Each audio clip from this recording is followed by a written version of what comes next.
जय जगन्नाथ। नमस्कार दर्शक बंधु। मनुष्य जीवन रे एक रहस्यमय अप्रिय सत्य घटना उपरे यही वीडियोर संक्षिप्त कथावस्तु माध्यम रे आपण मानकु यही चैनल को स्वागत करूछि। अतीत रे जहाँ घटिथिला वर्तमान ताहा घटुची, भविष्यत रे ताहा मध्य घटिबो। मनुष्यता जीवन रे की कुकर्म कले अल्पायु होई थाए, अधा बयस रे अकाल मृत्यु निश्चित आसी थाए। यही वीडियो रे से प्रसंगटी है मिशाण फेड़ाण गुणन हरण। पाठ पढ़ला बेले आग सीना मिशाण रु आरंभ करा जाए, हेले यही वीडियोर कथावस्तुटी पुराण पृष्ठारू मु आग हरण रु आरंभ करुछि।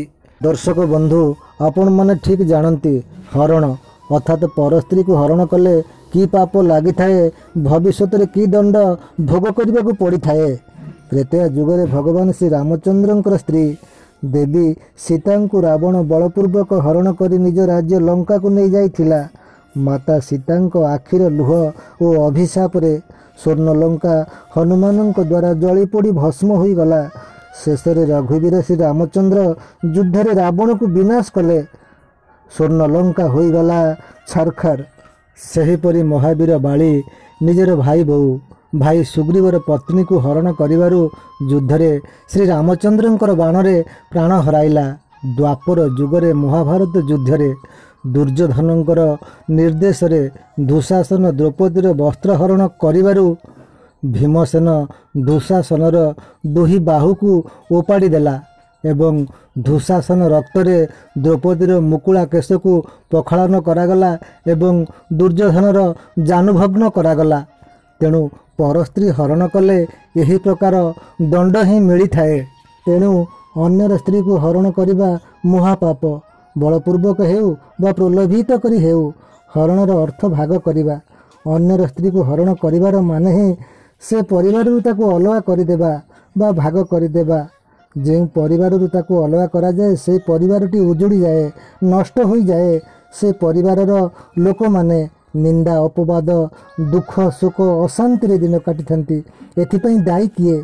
जी हरण करिथाए से ही दायी।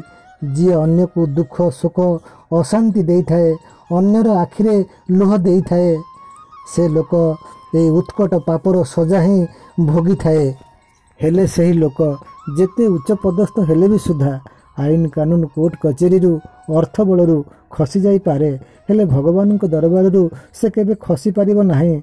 से करिथिबा उत्कट पापर सजा ताकू निश्चित भोग करने को पड़िबो। दिने ना दिने से अकाल मृत्युर शिकार ही हबो, एथिरे संदेहर अवकाश नाही। ये तो गला हरणर कथा। एथर जानिबा गुणनर कथा।